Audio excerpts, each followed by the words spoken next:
guys? Welcome back to Hammered Pear. So today I want to talk about something that's been weighing on me recently. I am friends with someone who works at Old Dominion University, and as we all know, there was an active shooter there a couple months ago, March 12th, 2026.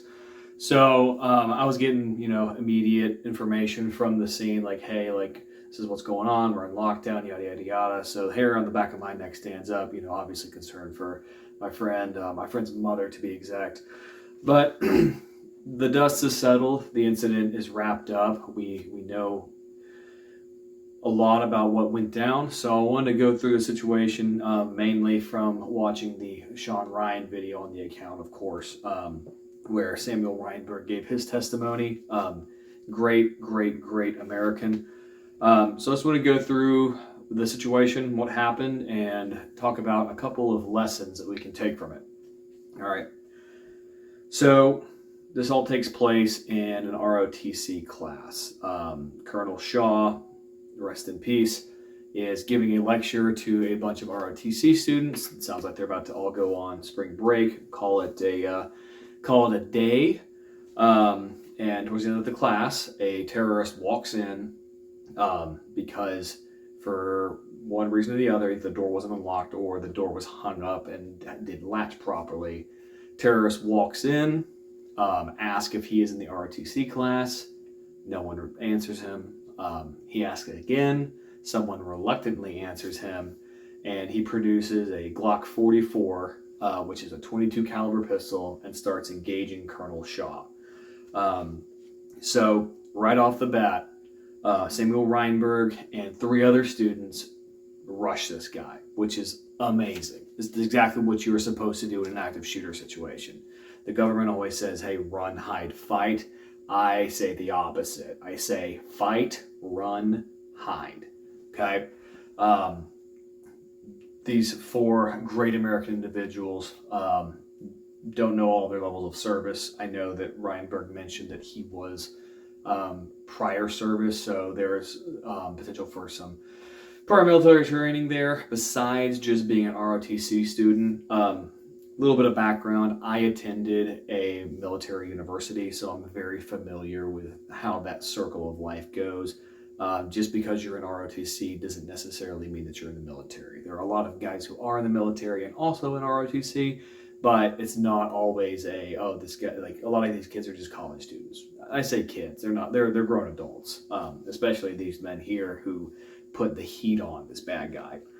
So he walks in and he fires on Colonel Shaw. They bum rush him, and using overwhelming violence of action, they beat this guy to the ground, stab him multiple times with pocket knives. Reinberg gouges his eye out, and they basically beat this guy to death, essentially. After a bunch of stab wounds, bunch of beatings, like you're gonna go down, especially if 4 guys are mauling you. So good on them for springing into action. However, according to Reinberg's testimony, it took them a second for the other students to realize what was going on and to leave. So whenever you're caught in an active shooting situation and you're not going to step up and be that guy, you need to get the hell out of there and call 911 immediately. So after the bad guy, Mohammed Baylor Jallah, is subdued down on the ground, he's not fighting anymore, they start rendering aid on Colonel Shaw, who has a .22 caliber bullet wound to his femoral artery. For those of you who know, getting shot in the femoral artery is one of the quickest ways to get put in a box. If it's a good hit, you've got about 90 seconds to put a tourniquet on that bleed before you pass out and then die. It happens very, very quickly.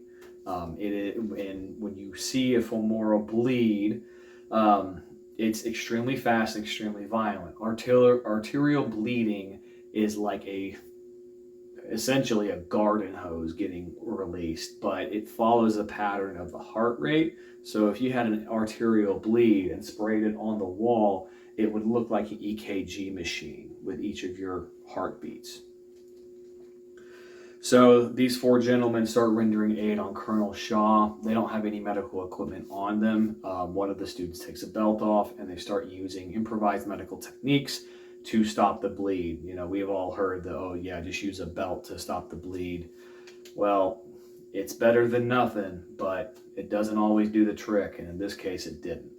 So I'm going to talk about a couple of things that I learned and wanted to share with you guys from this incident, and I don't want to disparage any of these gentlemen. They should all be accommodated for their actions. They did the right thing at the right time with what they had, and each of them are brave Americans. I hope they have a great service history in the United States military going forward. I hope they get good commissions, and I hope they get military acclamations for this work. They did great things this day. But let's talk about some of the downsides, okay? So lessons learned. Lesson number 1, stop letting terrorists out of prison. Mohammed Baylor Jalal was sentenced in July of 2016 to 11 years in prison for selling information to ISIS. He was let out in 8 years because he passed a drug program, okay? I don't know what selling information to ISIS and passing a drug test have to do with each other, but they shouldn't be let out of fucking prison, okay? A lot of these bad guys on the street are recidivists. They commit crime after crime after crime, and they are let out early, good behavior, low sentences. It's ridiculous. Colonel Shaw would still be alive if Mohammed Jalal had not been let out of prison early. Number 2, this is a big one. Let students carry firearms. There is nothing worse than being stuck in a gunfight with nothing but a knife. We've all heard the adage, don't bring a knife to a gunfight. In this circumstance, it turned out well for them. But I would have much rather them had Glock 19s. I understand that there are local laws, university rules, yada, yada, fucking yada. I don't care.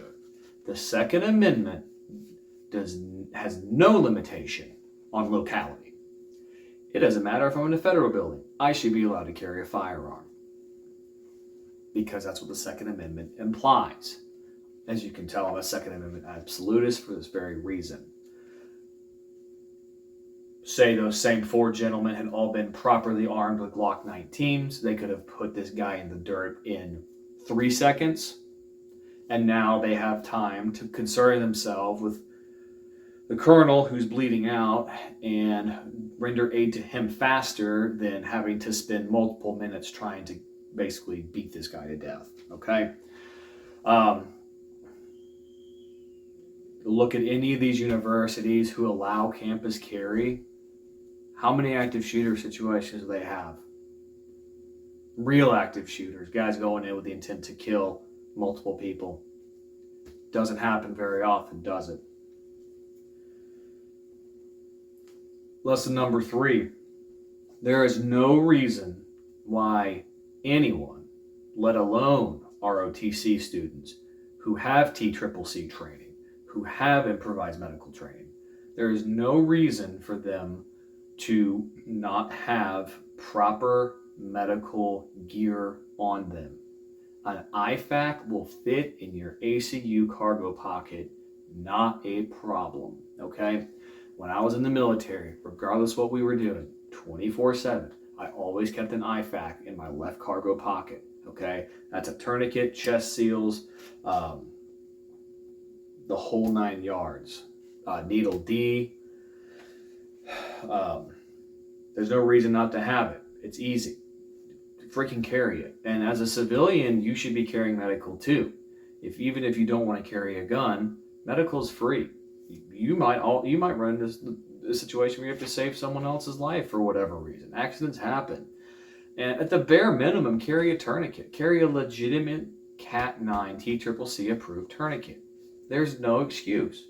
There's no excuse. It's smaller than a cell phone, okay? And a proper tourniquet probably would have saved Colonel Shaw's life. There's no laws against carrying tourniquets around. Carry a tourniquet. It's easy. Lesson number 4. Aggression wins fights, okay?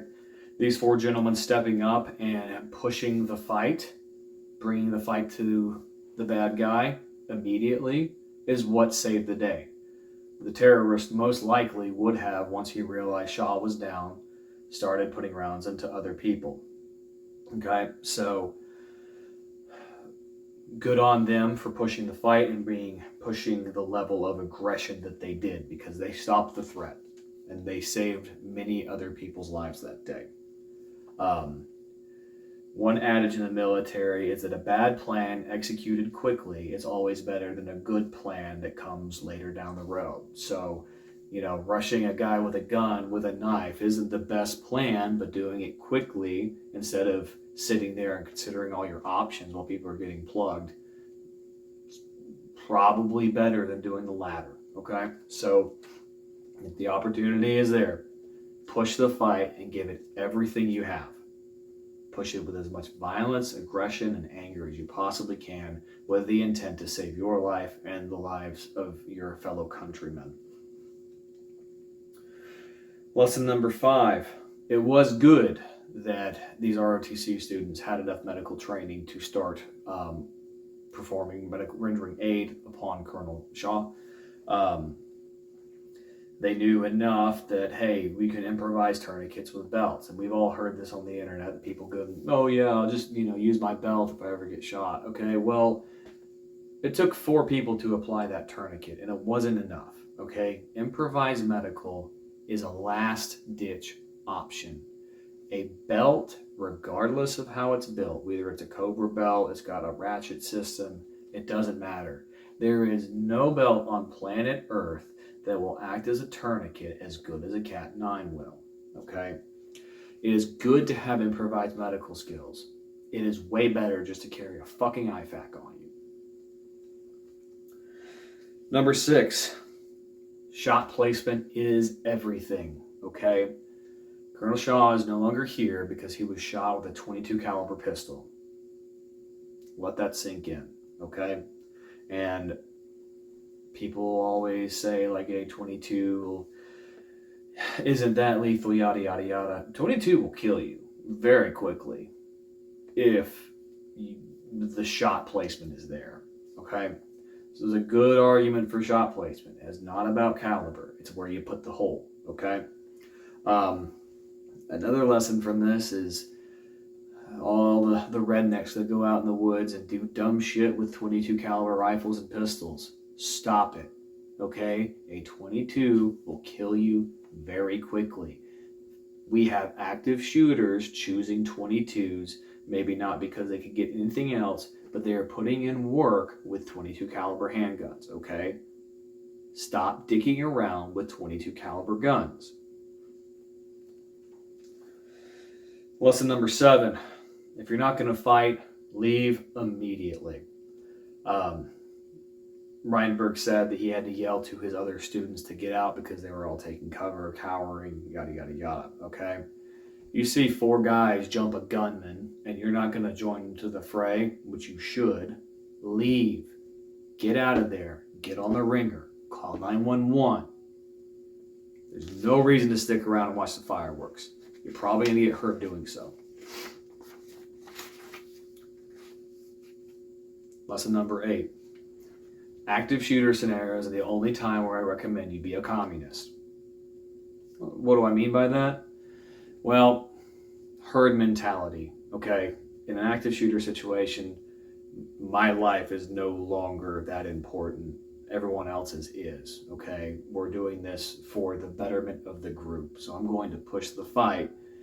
Obviously, hope to win, but, I would rather be a dead hero than a living coward. And pushing the fight instead of running away is always the proper way to deal with things. Now, from a tactical perspective, there's nuance to that, right? Like, I'm not going to try and push an active shooter if he's 200 yards away and the shot isn't there and there's people running around, there's a higher probability of me accidentally injuring a bystander than actually putting, good rounds on target. But if he is within your ability to stop him. Save other people's lives. Lesson number 9. According to Wikipedia, I don't know how true this is, but 911 was called 10 minutes after the incident started. Okay? That's just unacceptable. Every single one of those students should have been calling 911 the second they got out that door. Once they were safe, hey, I hear all that commotion going on behind me. I'm out the door. Boom. I'm on the ringer. I'm getting the hell out of here. Hey, 911, 911. This is my location. This is the building I'm in. This is the classroom this is happening in. Okay?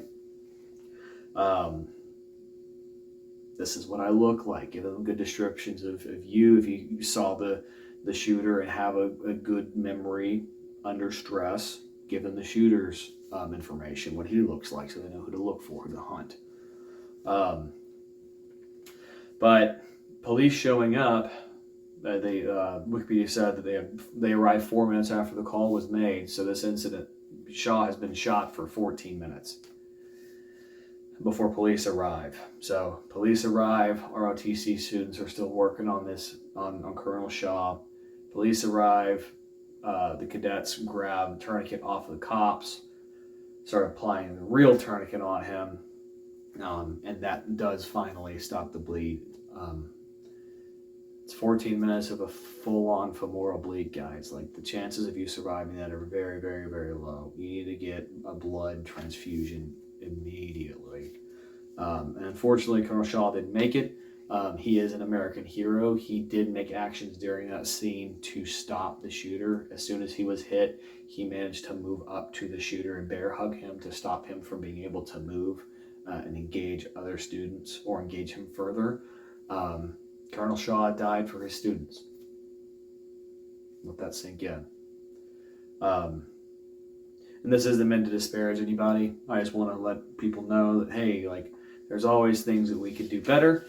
I'm not a hero. I am no longer an action guy, but I train a lot. I'm prior military, and I really enjoy digging into active shooter situations in particular, to try and glean what lessons that we can apply to police officers and civilians alike. And in this case, there's a lot of lessons learned. To summarize, carry a gun. Carry a gun, carry medical. I mean, it might be against I'm not going to offer legal advice here, but just because I would rather be, we always say judged by 12, carried by 6, and I hate that phrase because there's a lot of nuance to American law, the United States law, but I would rather be caught with it than to be caught without it, okay? The ramifications for getting caught in a life or death scenario without the ability to properly fix that life or death scenario is probably worse than whatever gun charge you're going to catch. Okay? This is not legal advice. Do not tell your lawyer that I told you that. I'm just saying, I personally would rather be in the gray side of the law and protect myself, because police are not coming to save you, especially in those fast-paced fights.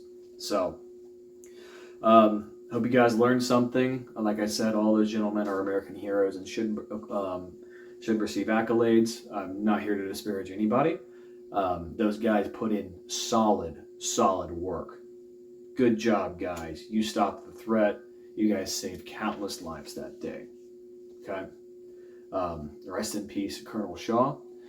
Thankfully, no one else was severely injured. No one else died besides the terrorist and Colonel Shaw himself. But we got to take these lessons into account, guys, especially the medical thing. There's no reason why you don't carry a tourniquet. As a civilian, I don't care what you do. Carry a tourniquet. Keep an IFAK in your backpack before you go to work, or as you go to work. There's no reason not to.